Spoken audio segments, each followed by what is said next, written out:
Hey guys, Cat Demon 43. I'm back with another episode of the letter. Before I start talking about what happened last time, I just want to say I did some fiddling around before I started this to see if I could try and fix the issue with the echoing. And I discovered it was actually almost the microphone within my computer that was causing that faint echo in the background. So I did some fiddling around and I hopefully managed to fix it, because in the last few tests when doing so I haven't heard it. So fingers crossed that it works. But regardless, last time we ended up running into the ghost again and having an image of the past shown to us in the ballroom, and also me being really freaked out about a ghost showing up in the bed, but I feel like I shouldn't have seen that yet. I don't know why I saw it, but I did. It was not a fun time. But yeah, Hana is now missing. We're alone. Good times all around. But let's get back into this, see what happens. Who are you? Oh. Just voicing, okay. Voicing? Voice acting. Nice words, Cat. Come on. Stay away!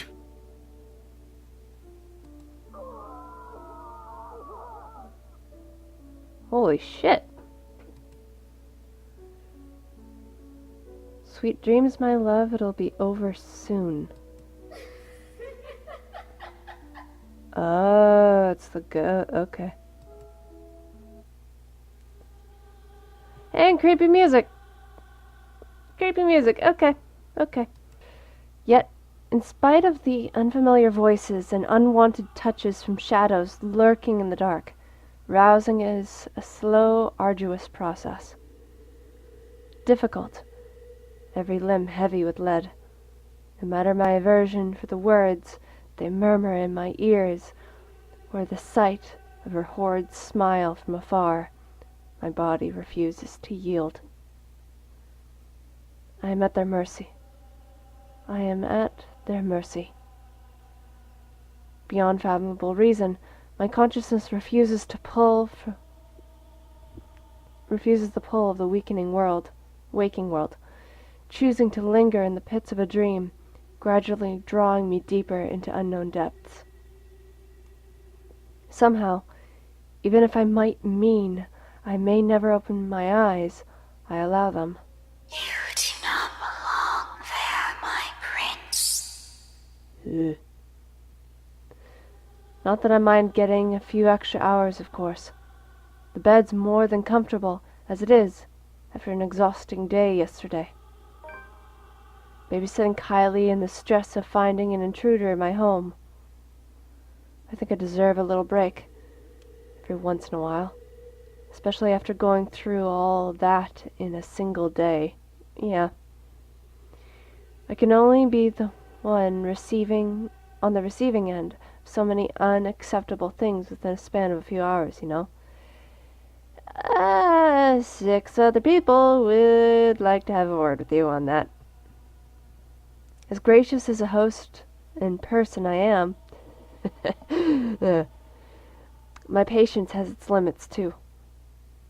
Although there's still the problem with Hana, I haven't forgotten that, of course. But that's why I hired Shrokin. I'm trying to pronounce that properly now.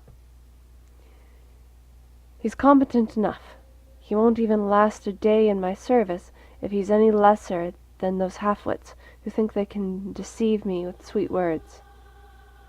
He's more than capable of working on his own without guidance.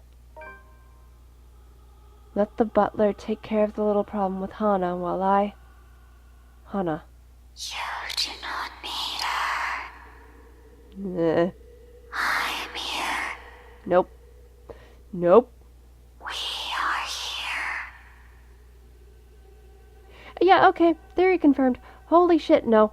Nope. Get up, go. Get out of there.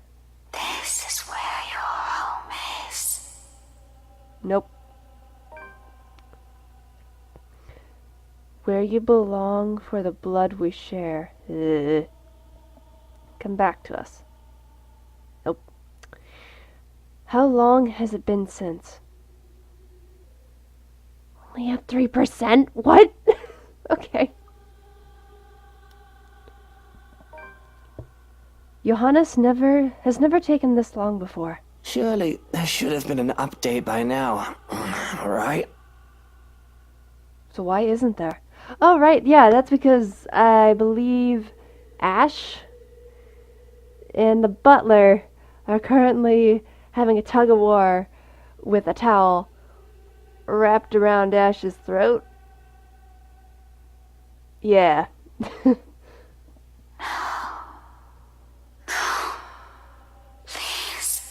Please don't go.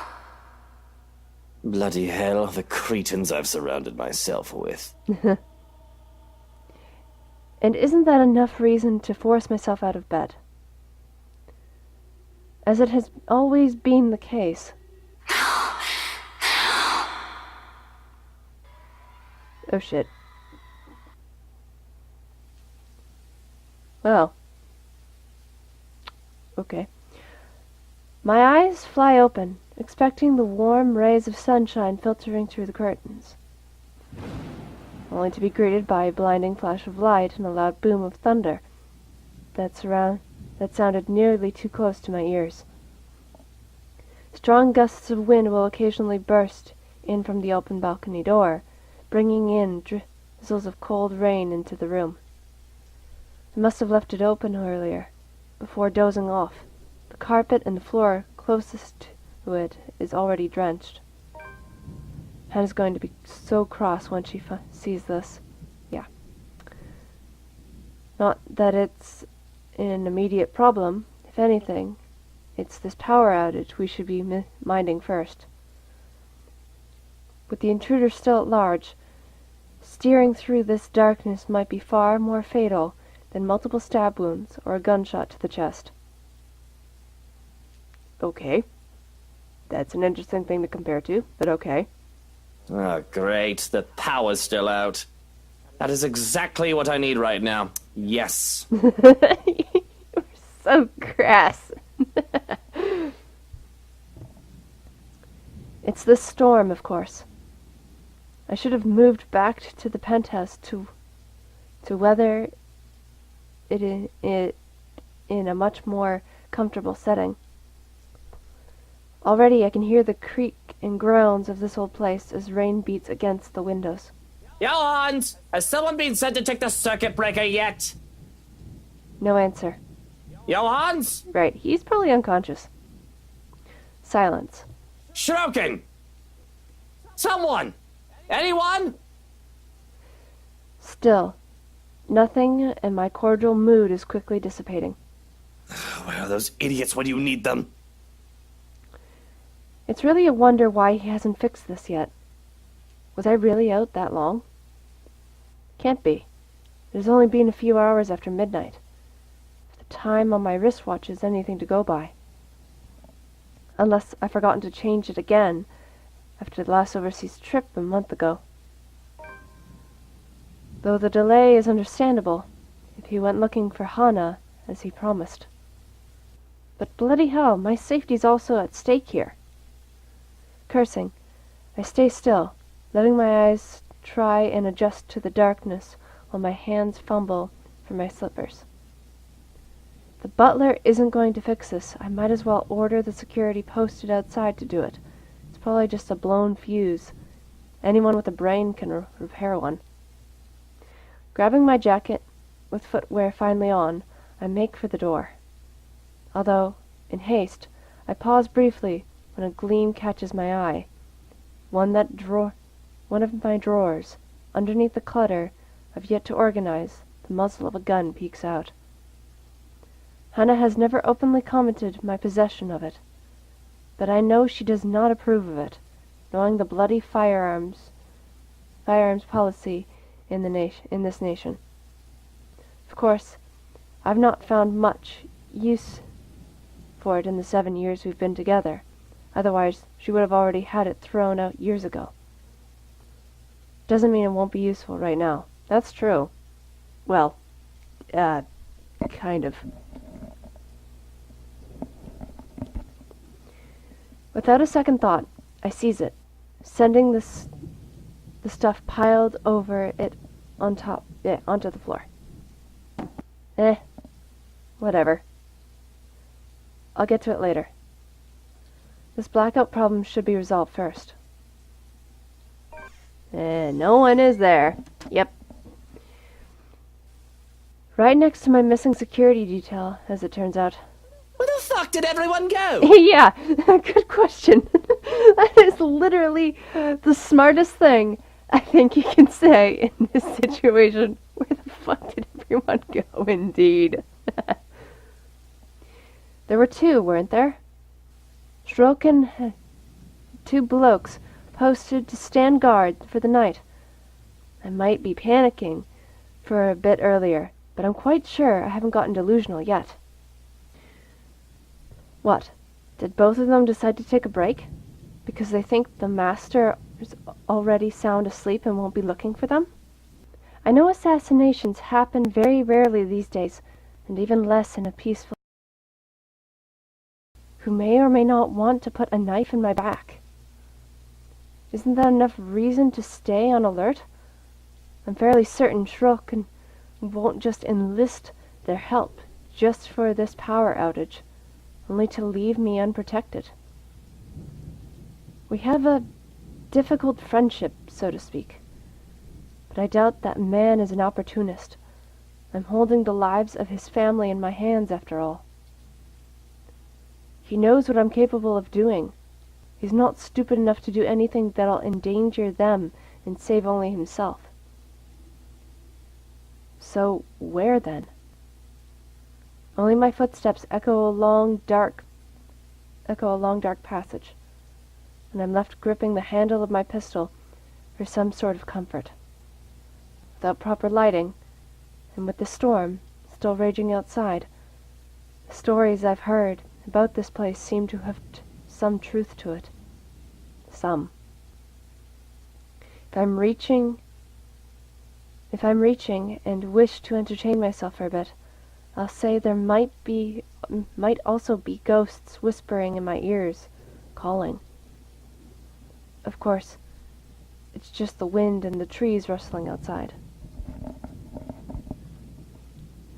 Nothing good will come of allowing these thoughts to linger when problems are piling up in front of me one after another, especially with what greets me once I get to the foyer. Oh, right. Luke Wright woke up to a storm raging outside and with his whole house eerily quiet. Power was still off and his butler was nowhere to be found. Even when called, taking his gun with him, he went out to investigate into the foyer of his own home. Probably saw a bunch of people uninvited. Yeah, because that was a thing.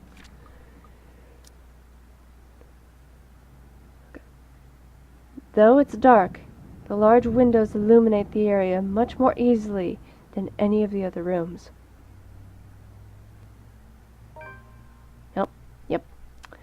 And from where I stand at the top of the stairs, I can easily make out their forms, recognize them even. It's all gone crazy when these intruders come into my house. I'm no stranger to a cop playing dirty. The smart ones knew that neither life nor criminals are going to play fair. And if one of this what's a wog? Sort is in on this, I'm not surprised too. But Lily, the estate agent? She doesn't seem the sort. Okay. And Daisy too? What will Kylie think of her Miss Pink if the poor Take finds out about this? Oh, yep. Not to mention Mint. Hannah's trusted her. I trusted her to be a professional, at the very least, for fuck's sake. You tried to sleep with her. To top it all off, they all have the nerve, to look surprised when I announce my presence. Well, well, what have we here? If I were any less sober, I'd say this is the beginning of a joke. Bloody trespassers. What is wrong with these people? Do they really think I'll be fine with them walking into my home like this? What are they even doing here? If I didn't know any better, they might also be behind Hannah's disappearance. That's right, my love. They must have a motive, Make them pay and it better be a good one. for all the wrong made to us. Where a bullet to the head is the least all of them will deserve. Let's see. A photographer, a high school teacher, a real estate agent, an interior designer walk into a mansion. Oh no. Oh no. Please. Bad jokes. Not the time. Thunder crackles once again, cutting me off. This time, its sound hits close enough that it nearly feels as if the windows and the ground itself are rumbling. All is deathly still for a moment. I don't let it stop me, however, as I slowly make my way towards them, taking one careful step at a time, relishing the expression of fear in their eyes. I suppose there's something ominous in the setting, with the heavy rain outside and the lack of light here. I kinda like it, to be honest. Adds something to the atmosphere. I suppose I must look like the villain now. But short of me getting close to them, a noise to my left distracts me, briefly halting my movements while curiosity takes over every murmurs in my head. And it's a good thing, perhaps, that I did, because as soon as I look up, I see him. Another trespasser. Great. Just as he's about to jump down from the furniture that has somehow ended up piled and blocking the door into the parlor. What happened there? And did he really think it's all right to do that in other people's house? That wasn't him. Lout. Teach him, my lord. Stop talking in my head. Put him in his place. My hand's already moving before any rationale can stop me. Fingers firm at my gun when I finally release the safety from it to take aim. Not at him, but at his friends. Right. They are his, aren't they? Why else would they be here together? Doesn't matter. He won't let the people he cares about to be harmed. My fingers on the trigger, more than itching to shoot, but I hold back. Sure, I could have simply taken aim at him. But more than seeing him bleed, I want to see the expression on his face once he realizes everything he's doing is futile. He's trapped. Lives are in my hand. His life's in my hand. Had I known there would be a party in my own home tonight, I would have opened a bloody bottle or two. People these days, in my own home, can you believe it? I feel so left out. Your sarcasm is very becoming. I can tell the exact moment the realization dawns on him. A short second on his body freezing and blood draining from his face as soon as his feet hits the floor and he looks up. Yeah, this was the thing. He's already a prey trapped in his own recklessness. How pathetic. Shush, you. And really, Daisy, even you, what would Kylie say? Luke, this isn't what you're thinking. You have to listen to us. There's something going on here. Well, obviously, why else would people be trespassing in my home? What about little Lily over there, then? What's your excuse? Checking back if your clients are doing okay? Is that it? Is this what this is? Again with the missed line. We're doing good, by the way. Sir, please. Oh, please, what? Becca's right, sir. We need to get out of this place. You need to leave. Tut, not a good enough excuse, darling. You people are the ones who need to get out of my sight. Don't worry, I might consider pressing lighter charges for the woman. Can't say the same for the rest of you. But really now, I swear the people of this city need to be taught the meaning of privacy. This is how you want to start the week. Why don't we just go with a bloody massacre if we want to surprise people in their homes, huh? Bad idea. Bad choice of words. It's just a passing remark, of course. I'm not stupid enough to do something that'll bring negative attention to myself. Reputation and all that. I can't just risk it. The thought of having dead bodies here, ones that I'm not even responsible for, they're the ones who trespassed. It's really quite too much. It'll literally be overkill, especially for someone like me. Nevertheless, joke or not, Feathers waste no time. Oh, Feathers, him, right, okay. Feathers wastes no time drawing his own gun at the slight wave of my own, even if he knows it's already too late. Still, he glares at me. Still, he fights back. Now, Feathers. Manners. You're in no position to be pointing that gun at people. There's no desperation in him like I'm hoping. Just an annoyance flickering shortly before being hidden underneath a challenge. The likes of him are the kind of people I hate the most. Even with their failures already glaring down at them, mocking every worthless move they make, they have the impudence to stare people in the eye. Why don't you put yours down first, and then we'll talk about manners. Oh, he talks back. The gall!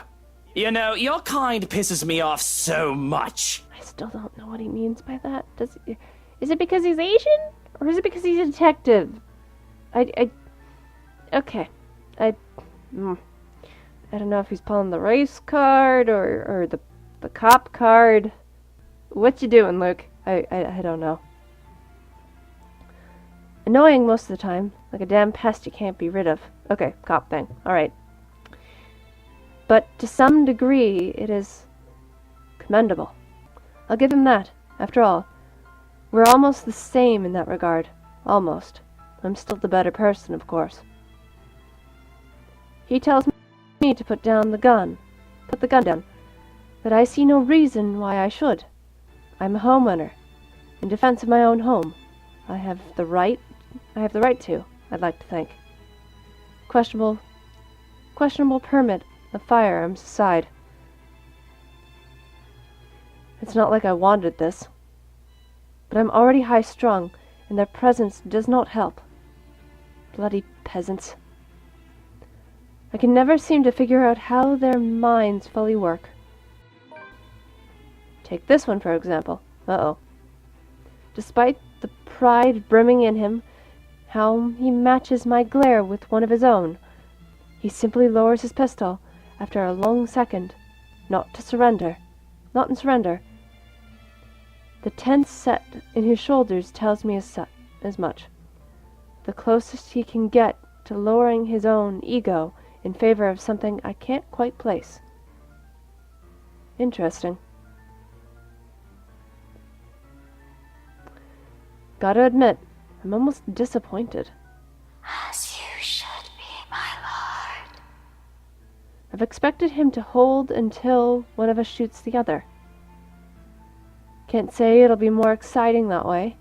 A bullet inside any part of my body isn't something I'd like to have on a bad day like today. Or any day, for that matter. But it'll surely be predictable of him. And I like predictable. They're the kinds of people who are the easiest to deal with, no matter the situation. With them, there's no second guessing what they'll do. He shoots, I shoot. One of us dies, the other walks away. Nothing complicated. I wonder if that's what would have happened if, I grabbed him, Would Ash have died doing that? Probably. I don't know. Nothing requiring much brain power. Just muscle memory and who's the better shooter. End of story. Yet, here he is, dragging a deep breath in and setting aside the only thing protecting him. I can easily shoot him this way. Be done with this whole farce of a conversation. Instead, I find myself listening. A concession for a person who, in another life, would have also become the person I am today, had his circumstances allowed it. Damn shame. We might have gotten along. Listen, Wright. I need you to... But alas, You broke into my house, and somehow, you expect me to listen like a good little boy. Are you a bit touched in the head, Feathers? I'm not the one breaking laws here. well, not currently at least. Look here, fucker. If I wanted you dead, I could have done it so many times already. In fact, I can easily shoot you down right here, right now. And you won't be able to do a damn thing, even with that gun. A meeting of two prideful blokes will never go well, whichever lifetime it is.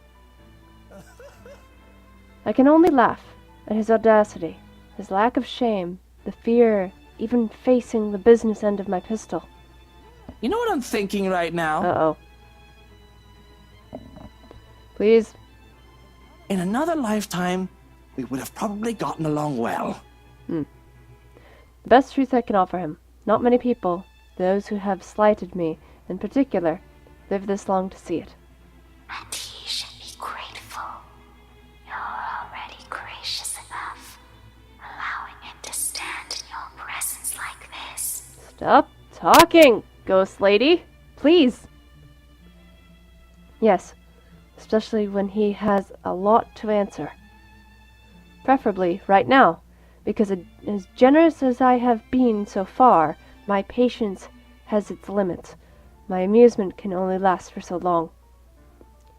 In 2 steps, I'm standing in front of him, grabbing him by the collar and resting the cold muzzle of the eagle against his temple. Oh, no voicing. Okay. Luke, no! There we go. Hey, now you two, I'm sure we can all talk about this first. Steely. Maybe it's because he looks very buff. I don't know. Okay. He'll end up a pretty smear on the wall this close. Teach this loud a lesson. What is it that you people really want with me? This is the second time this week, and I'm really getting weary of this little game. Did the NCA send you to apprehend me? Or has somebody paid you off to kill me? Which one is it, Feathers? Mind you, my arm's getting tired.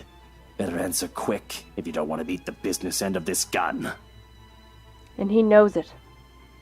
Of course he does. Hitman or not, he has been trained, judging purely from his stance. But not many bother to be as cautious as him. One glimpse at my handgun's safety earlier is all that it took for him to see I mean business. Similar. Too similar. We're too alike in so many little ways it's funny. Down to the fact he doesn't even flinch, no matter how heavy the threats in my words are. Even knowing how one flick of my finger on the trigger will be enough to end his sorry life. He should have caved in by now, started begging, like so many others before him. Instead, he throws more vitriol, adds more kindling to the fire already burning. I'm not with NCA. I'm just here to help. There's something else in this house, and we're all in danger. You have to believe me, right? You need to let us go. You need to get out of here before it's too late. If you want to keep your sorry ass alive, you'll listen to people with more brain cells than you. Igniting it further that I can't help but return it to him with equal favor. Or fervor. Oh, okay, the line from the ghost. We don't need him, my love. Why, you insolent! Oh, that's a new image. Okay.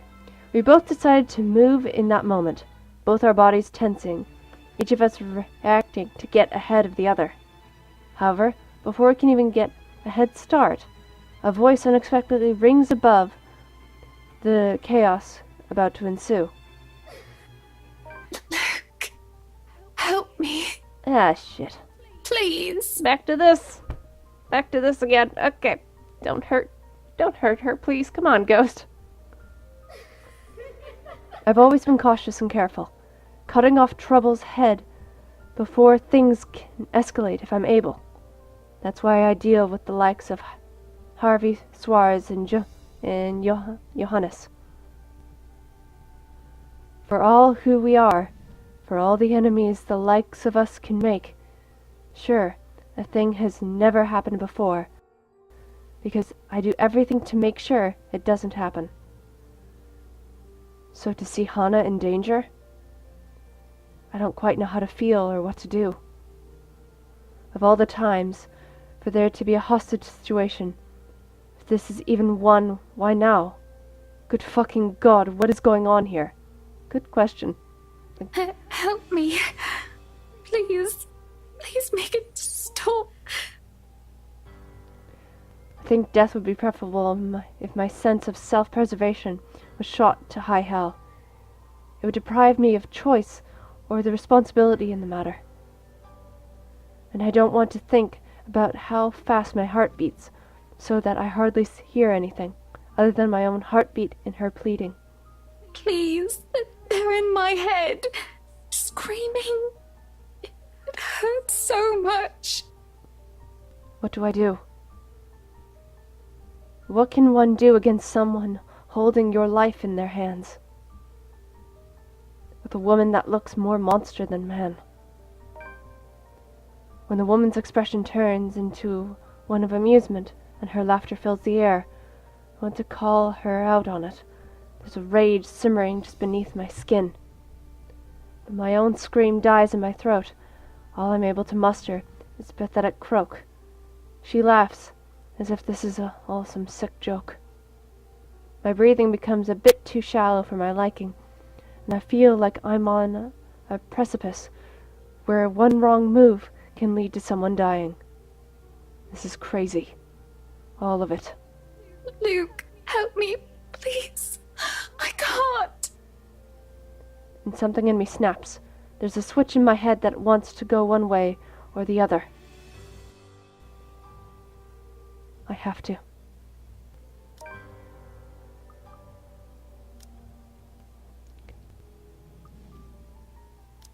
What am I doing? Why am I even hesitating? I won't go so far to claim that I am any sort of a decent human being, but this is Hana, my wife, I'm talking about here. What sort of husband, what sort of father would I be if I just stood by idly while she was in danger? That doesn't change the fact that this is all fucking insane, of course. Having all these intruders is crazy. To think about going at this thing is crazy. I can hardly classify it as a person in my eyes. Perhaps a maggot that needs to be crushed under my shoe, just like the rest of this story lot. But a person? Hardly. But I care none for any of it. They don't matter. All that matters is that Hana and my children are in danger. But cold pours over me, freezes me in place, once more when I try to make demands. I have to take deep breaths, grip my teeth, and steel my fist to even find the courage to speak up. Let go of her! Don't hurt her! Whatever it is you want! Just don't you dare hurt her! And if my voice isn't as firm as I'd like, it doesn't matter. I will beg and plead if I have to. On my knees, bend my fucking proud neck and maybe even break it, just to make sure she's safe. It's not her life alone that is in danger. Our children's lives are on the line, even mine, perhaps. Because I don't know what I would do if anything happened to Hana. I would plead for the woman who will be the mother of my children. That cold stillness is gone from my body and my skin feels like it's on fire. And I have to shout, scream at her when Hana continues to cry out in pain. What do you want? Money? Is that it? I give you however much you want. Luke, please make it stop. I want it to stop. Just stop whatever it is you're doing to her. Can't you see she's hurting? I can't stand for this. Let go of her! Now! I say it with such ridiculous conviction, and of course she won't listen. Why would she? She has the upper hand here. There is no reason for her to do as I ask. But her voice is but a whisper, and deathly low, and I'm hard-pressed to hear it over the pounding of my heart in my ears. She speaks, the woman from the gardens, and the servant girl from the ballroom, from the hallucination, vision, memories, whatever they were. A hush settles over the room as we listen.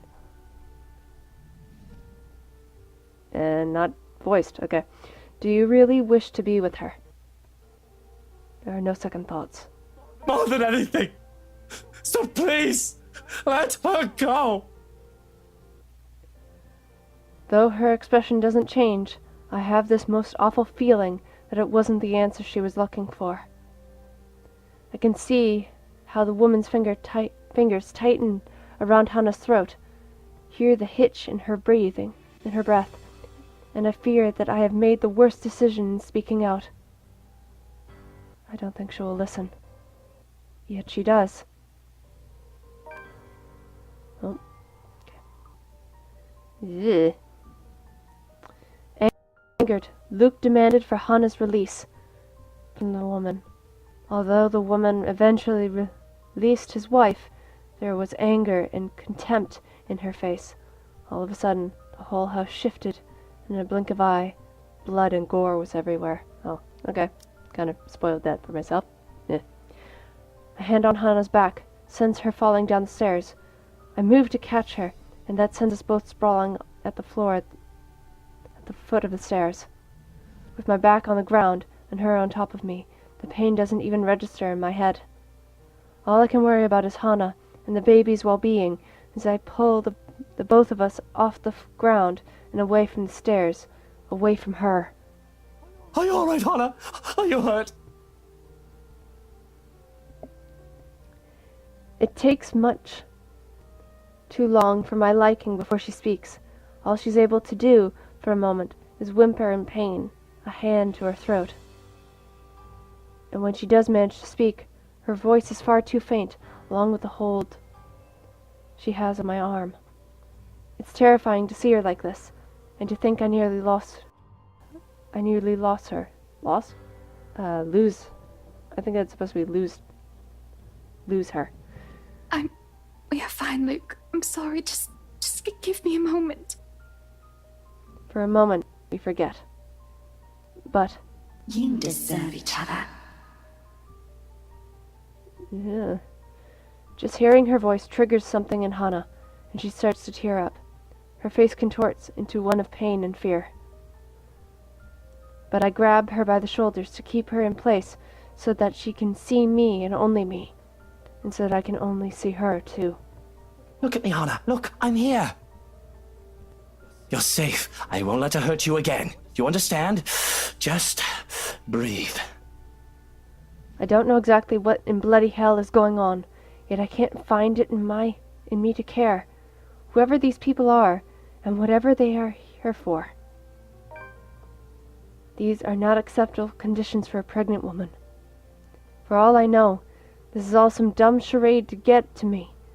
All the times I have seen the woman before, it could have all been an act to get to me, to get under my skin.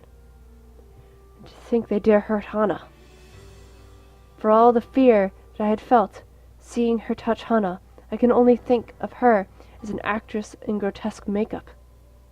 My hand still shakes, the fear not having quite gone, but anger fills me as I look at the woman, a sneer on my face. How dare you! I don't care who you are, but how dare you touch Hana! I want you out of my house, out before I call the police and have you put away for the rest of your miserable life! And that goes for all of you! I hold my ground, firm and strong with my declaration. But the nerve of her, she just laughs in my face. A terrible, dreadful laugh that makes me feel as if there are ants crawling on my skin and maggots squirming into my ears. Ew. You are telling me to get out of your house? You threatened to lock me up. She laughs, and she laughs. What's so funny? What are you laughing at? None of this is funny! But she pesters, and it almost feels like her voice is in my head. Oh, no different. No different. You're all the same. You can all suffer together. And that is when everything turns to complete and utter shite. Oh! Jesus! Okay. It is a shallow thing, a whisper. More than a bang as the darkness creeps into every corner of the room. The walls shudder and groan. Blood runs from the ceiling, crawls down the walls, and stains the floor. Feels as if life itself is being sucked from the house slowly but surely. The beauty of this place is gone, with only the dead, decaying remains of a mansion left in its wake. I don't have to wonder if it's just the foyer that becomes this nightmarish place. I can already hear it. Gone are the growling of thunder and the lashing of rain and wind against the foyer's high windows. All of it has been replaced by more grating sound. A canopy of voices from nowhere and everywhere echo throughout the now horrid walls. Voices that neither belong to us nor the people who live here. What's going on?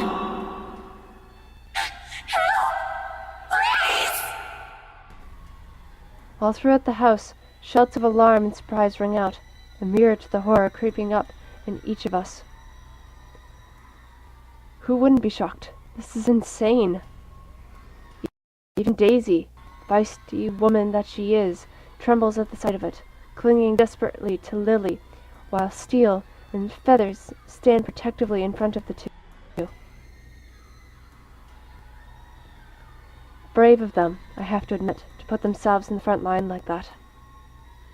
Though it doesn't necessarily mean they don't feel the same fear as the rest of us. Something I don't blame them for. There seems to be no end in sight to this insanity. If anything, this only feels like it's the beginning of the end. Help me! Oh my god! Please, somebody! Anybody! Who are you? Stay away! No. Stay away! Stay away! Their screams fill the mansion. She laughs all the while, a harsh, agonizing sound that goes on for what feels like forever. Oh shit, okay, I gotta do something, I think. Until there is nothing but silence, her horrid smile, the pale hands reaching out to me. Calling. Beckoning. Pleading. I'm terrified. I really am, like I should be. But I've never been one truly to stay afraid. I've long learned that fear will not got me anywhere. Cowering in a corner doesn't keep me safe, and it will not keep me alive. Not like rage does. I've learned to use this burning hate inside me to survive. There is no difference now. Stay away from me! Why? Why do you wish to leave? This is where you belong, my lord. Remember the blood we share? This is your home. Don't you remember? You promised to return, to stay. Together with me, with us. With people no different from you. What is she talking about, Luke? What does she mean? Don't listen to her, she lies. I promised no such thing to anyone. Hannah, you're the one who bought this house. How should I know what she's babbling about? I never even wanted to be here in the first place. A terrible case of mistaken identity. That must be it. I'm quite sure of it. I don't know this woman, this monster. Why would I say that to someone like her? In my entire lifetime, I've only made and kept sincere promises to a mere two people, Hannah Evans and Eleanor Chandelier. No one else. The rest of those who claim I've promised anything to them can go fuck themselves. Bloody hell, I may enjoy the company of women, but I am not an idiot to start spouting such nonsense to anyone. A line must be drawn, especially if I am to keep myself alive. Yet, she still goes on, insists, making me appear a liar in front of these people. Of course you still deny it. Have you truly forgotten? You haven't changed, I see. Still a deceiver. She's lying! You see, my love, nothing has changed. Still no difference, you and I. Just like the rest of us. Just like every single soul in this putrid wreck. We've waited for so long. You can hear them, yes? Their pleas, their calls, their invitation. Come, my lord. The house seeks its master. She, the monster, reaches out again, her hands a gory, abhorrent sight, along with that smile spread across her face. My body's already moving on instinct, stumbling back, one step at a time, in a desperate bid to stay away from her. Anything to put distance between me and this vile creature. No matter what she says, I am nothing like her. I need to get out of this house. Out of this country, preferably. I take Hannah with me. We can start a new life out of this dreadful city. Start a family. There's nothing for us here. Her parents are long gone. Nothing to keep us tied to this place. Shrocken has likely been taken by this woman, and he's not with what binds me to this wretched city. I only need Hannah. We can leave. We can... Careful, Luke! My foot steps on something, sending me sliding on my back and flat on the floor. Beside me is a paper, familiar one, flutters down. God damn it. This thing again. From the open house, though it feels less like a gimmick and more like a threat. With the recent events. It must have fallen from one of these peasants in the commotion earlier. For a moment, they appear conflicted to see it in my hands, but wisely keep their opinions to themselves. Leaving the damn thing to simply bear its grisly message for everyone in the room to see.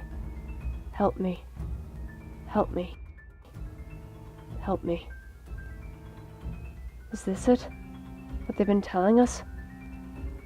Why everything in my life has gone to shite? Because of some stupid old letter? An invitation indeed. One I am not willing to accept. Not at any time. From the top of the stairs, the creature moves again, drawing my attention back to her. Her gait remains slow and awkward as she walks forward, that smile never leaving her. But I don't. I won't give her the chance. I am not dying here. I am certainly not giving myself to a hideous creature like her, either. Adrenaline kicks in, and despite my panicked gasps and worried glances from Daisy's friends, I pay them no mind as I reach for the main door and, without warning, it slams open, revealing not the mansion grounds like I am expecting. Before my mind can even comprehend what's happening, black tendrils have already coiled tightly around my limbs, dragging every person in the foyer into the room. None of us get to scream when darkness completely envelops us upon the doors closing. Oh shit! Understand where your place is now, my love. No! You belong here. Is it so difficult to grasp? We've been waiting. Okay. There's a moment of panic when the feeling of the tendrils around my limbs finally dissipates. As soon as my eyes adjust to the darkness of the room, I'm on my feet again. I'm reaching for my knife and holding it out, watching, waiting for every movement. Using it as a way to put distance between me and these peasants. Who knows what they'll do now? We're all desperate to get out of this house. There's only 7 of us in this room. 4 of them, friends at that. I cannot trust these people not to turn on me. Bloody hell, even Hana's giving me the same look as them now. Though Mint has already gone loon, crouching in a corner, muttering to herself, you can't really say anyone's safe from her. If anything, she's the one I should watch out for. I cannot trust anyone. Not anymore. Not after this. Despite the pleading look Lily shoots my way, they all huddle in the corner behind steel and feathers. But I have to remind myself that even people like her are capable of doing the unpleasant. She's only human, after all. It's never an excuse why even Hana has her cunning, manipulative moments, though she does it much subtler than I.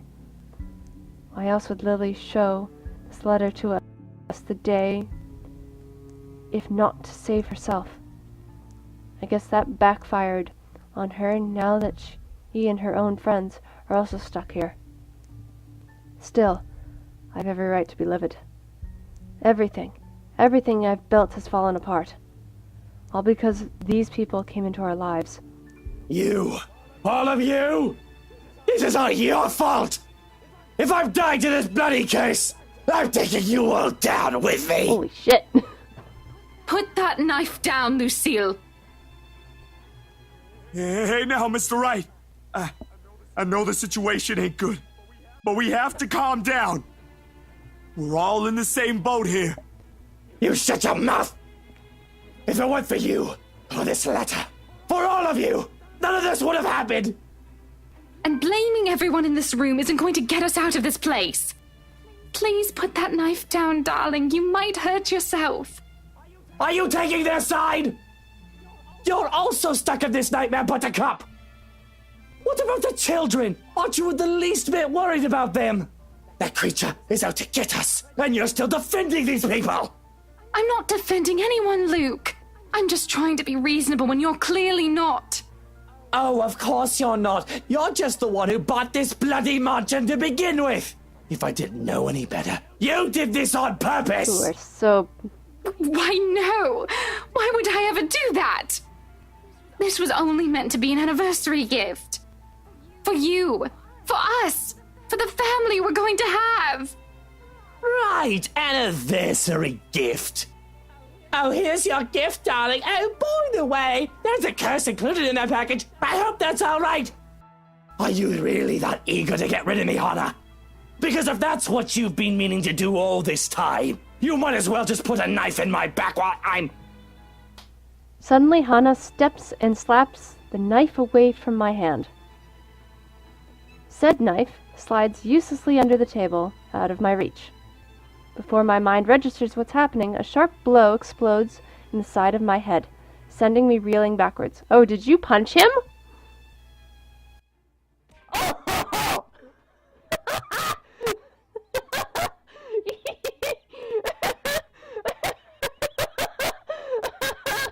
That's amazing. It's like, the hell with the slap, you need a punch to the face. She merely stands before me afterwards, without even batting an eye, glaring at me as if she might just rip my head off in this instant. Sometimes I forget. Don't you dare, Luke. Don't you dare imply I've ever thought of you that way. That Hana is never the weak woman I believed her to be. Yeah, no kidding. How did I come to think of her as such? She used to be someone I can look up to, isn't she? When you look at her now, the way she stands tall, facing a man like me, the same way she has done all those years ago, I can't help but think, am I not responsible for taking that part of herself away from her? Enjoy your time as Mrs. Luke Wright.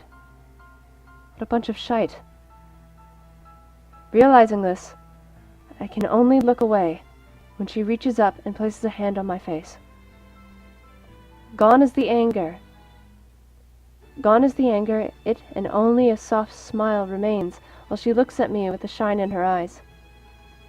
The 7 years we've been together, I've only been nothing but a piece of shite to her. Yet here she is, still smiling at me the way she has done so many years ago. It's impossible not to feel like a complete and utter trash like this.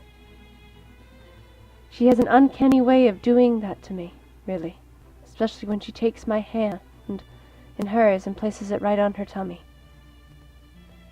Right where 2 tiny babies are still growing. Ours. Love, look at me. We've already talked about this. Yeah, it's true, you did. If we are still going to do this, it has to be the 2 of us. I will stay with you, but things are going to have to change if we want this to work. We can't keep doubting each other like this. Not until we find a way out of here. I'm sure we can. Maybe they know something we don't. Oh, no voice, okay. You're going to rely on them for that. These peasants who brought this on us. Keep talking about us like that, and see if any of us here will keep you out of this place. Rebecca, stop! All of you, stop this!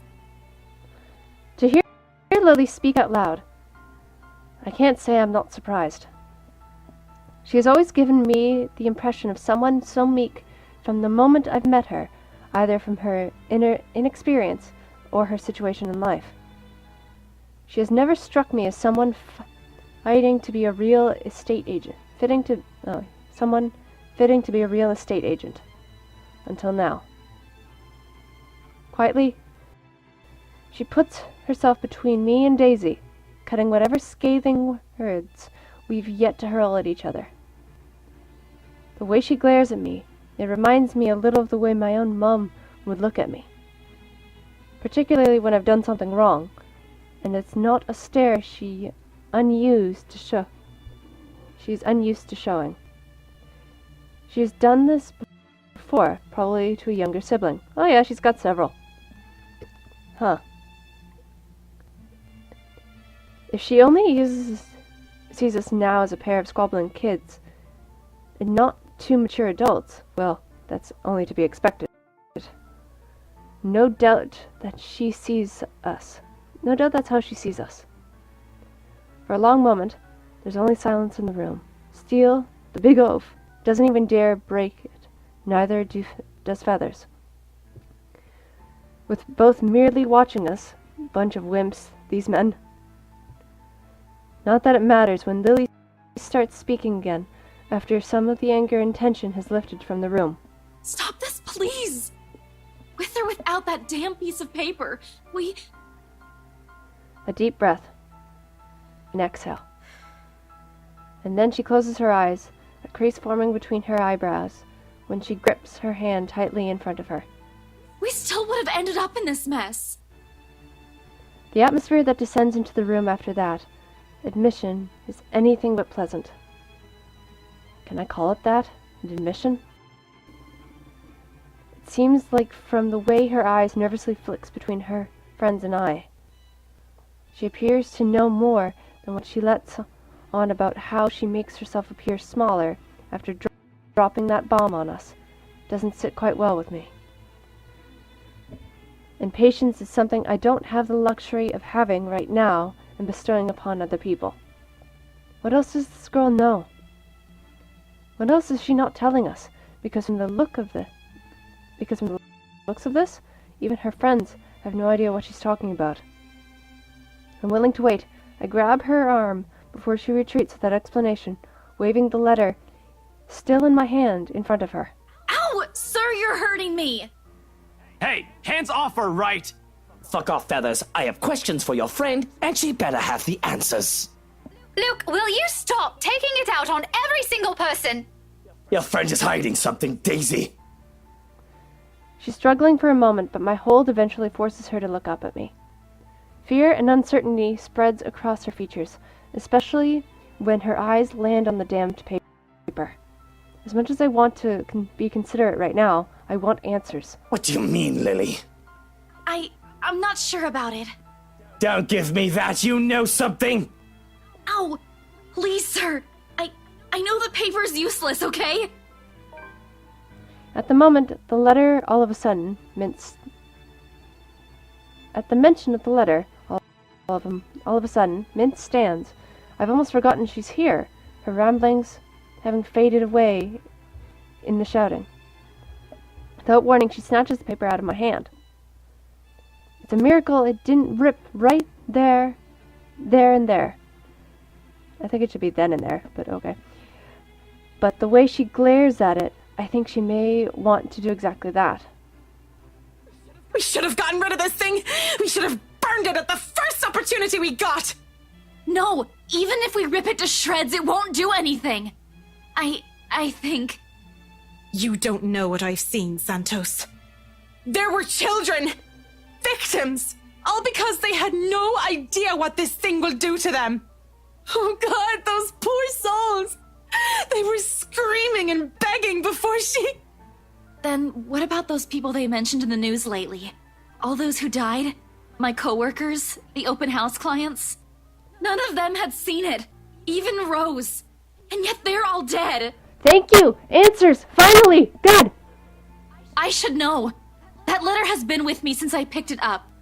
And I swear I didn't make copies of this thing. Even if I wanted to save myself, I wouldn't do that to my friends. Or anyone. Is that what the trip to BRC was for? Yes, I'm sorry. I couldn't tell you guys until I was certain. None of you believed me the first time. I had to find proof. Good. And yet we're all here! Are you taking me for a fool, Lily? Shut up, Luke. I have to go with whiskey on this. Who knows how many has already seen this before you found it? This cursed thing has to go! We would have ended up here either way. Maybe? I really don't know. Sir, please. All I know is that paper isn't the reason why all of this is happening. There's something else that... This place. Steele has been quiet for this entire time. That the sound of him talking, however, whispered it is, still manages to catch us all off guard. We all pause, turning to him, with likely the same questions in our eyes. What? I just remembered something, a friend told me. You know, stuff about ghosts, or curses. You probably don't want to hear it. No, it might be something. What about this place, Zach? There's still a moment where he hesitates, but Lily's urging eventually spurs him into speaking. Remember what I told you the last time you and Ash visited? A few days ago? You mean what Andrew told you? Those were just stories, Zach. It might not even help. Regardless, Steele pauses while he allows Lily to remember. Soon enough, whatever it dawns on her, her face lights up with something like hope. Of all things, in this nightmare, hope? Hey, you need hope, okay? You just need it. Her head snaps up when she reaches for Steele's arm to give it a squeeze. A reassurance or a confirmation. The meaning is lost to Daisy, who glances at them baffled. Belle, what are you... Becca, it's this place. What? You mean, like, burn this place down? I still think we should get rid of this letter before we start thinking of destroying a place with some historical value! What? No? We are not burning a multi-million-pound mansion, you peasants! I just spent a fortune on this! Your wife did. Seriously, Luke, are you really more worried about that? Buttercup, Marching, millions! It's gonna take years getting all that money back! Well, you certainly won't be getting any of that money if you're dead. That's true. Really, Luke? Is that more important than your life? Bloody fucking hell! Not only do I have trespassers on my property, but they're also arsonists! It's not only that. Think about it. Then, they proceed to tell some ridiculous narrative about the supernatural. Stories about ghosts, legends, curses born out of great anger and pain, and whatever else people used to scare children. Not that I believe any of it. As if knowing will help. Bunch of loons, these people. Officially off their rockers. To think I'll be stuck in this nightmare with people like them. What did I ever do to the world? What did I ever do the world? Okay. What did I ever do the world? Of course, it's absurd until... I think it's just like what the professor guy said. Just like that old story.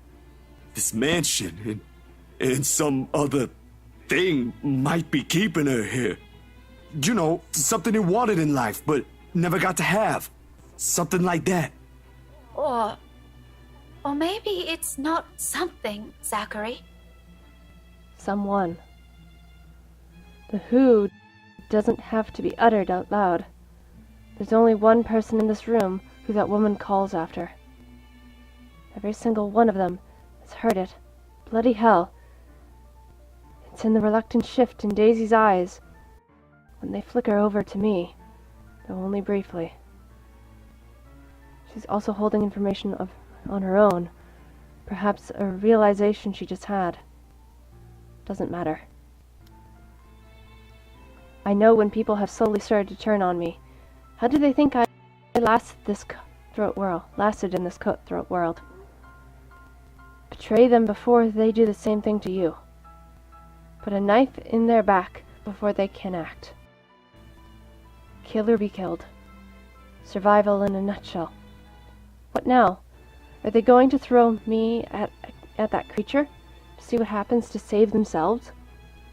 I am no fool. No. You're all in on this, aren't you? Are you people implying that my husband, that we should just... Of course! Of fucking course! Luke, that isn't what I... Are you all going to stoop that low? It's nothing like that, Ash. All we're saying is that maybe he might be able to do something about this. Drop it, you guys. We're not leaving anyone here. Just like that, they're bickering beans and... No. Bloody peasants. My head's already aching just listening to them.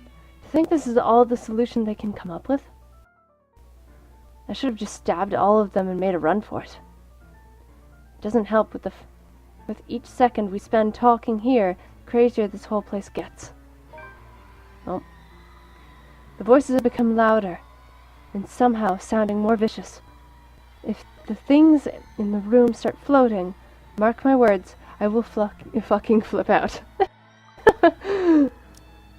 Furious, paranoid, and trapped in the mansion with people he barely knew, Luke Wright threatened to take them down with him. Luckily, before the hysterical man could harm anyone, his wife punched him the fuck out. And they may not be thinking of it right now, but eventually, they'll turn on me. Sure is the nature of humans. Such is the nature of humans. Yeah, I can't read. Better find a way out of this place as soon as possible, if I want to stay alive. Fuck.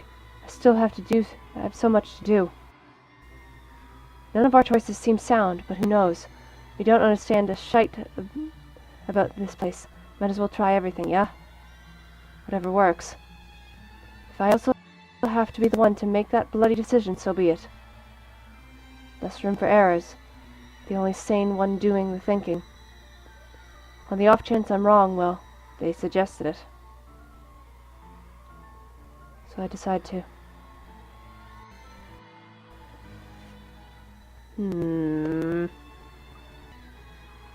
I don't know. I think... Okay, I went with burning the letter for now. I'm not sure, but I honestly think burning the mansion.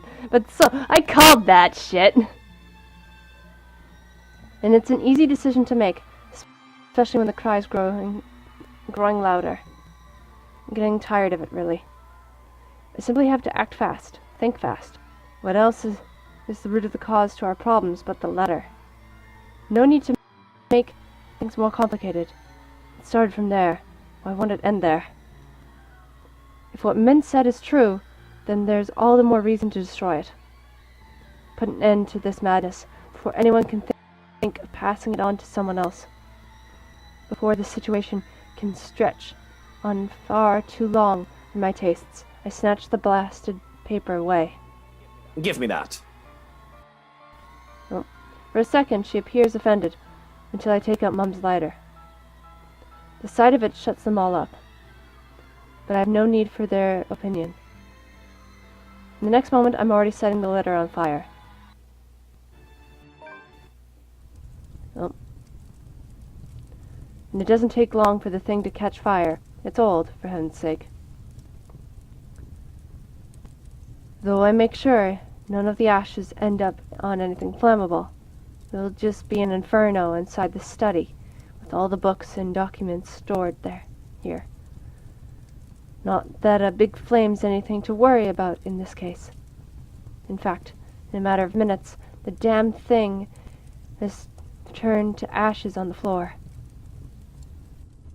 Nothing left to burn, though. The fire dies, fading into thin air in a whiff of smoke, leaving the only awful scent of burned paper in the room. But as the last of the paper turns into cinders.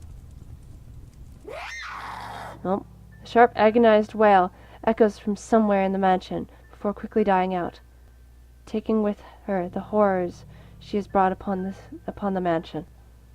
Slowly, before our eyes, the mansion changes again.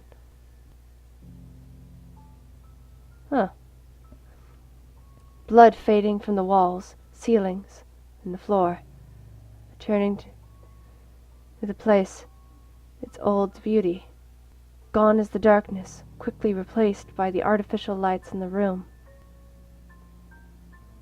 Even the smell of blood and gore has completely disappeared from the room. Perhaps the only thing undesirable left after the dumbfounded looks they're giving me. See? Wasn't that easy? Are you shitting me? For fuck's sake, you people need to get your heads checked. How did you all make it this far in life with that kind of thinking? Well, you can all thank me later for this. You may now show yourselves out of my property before I call the police on you simpletons. I walk out of the study without a single glance back at them, more than eager to finally get fresh air. They can find their way out of this place, I'm sure. I better not catch them again here, though, or I will not be happy. Knowing the letter was the source of this entire fiasco, Luke Wright agreed with Marianne McCullough and started burning the paper. Soon enough, the blasted thing turned to dust, while the mansion returned to its usual state, freeing them. It's over. Really? Huh. Outside there's only silence. Deafening. Still. The same hush that comes after a terrible storm has swept the countryside. And with it, from the wide open windows, is the sight of the sun rising above the horizon. Ever so slowly, the sky begins to lighten before my eyes. Darkness giving way to the warm morning hues, soft rays spilling over the vast expanse of Luxbourne's countryside. Nearby, the trees sway in the rustling of the breeze, a passing drift that carries even into this room from outside, cold enough to make me shiver. The remains of the storm has passed. In the distance I can hear the soft chirping of birds, while the rest of the world stirs, wakes. Dawn at last. We are free.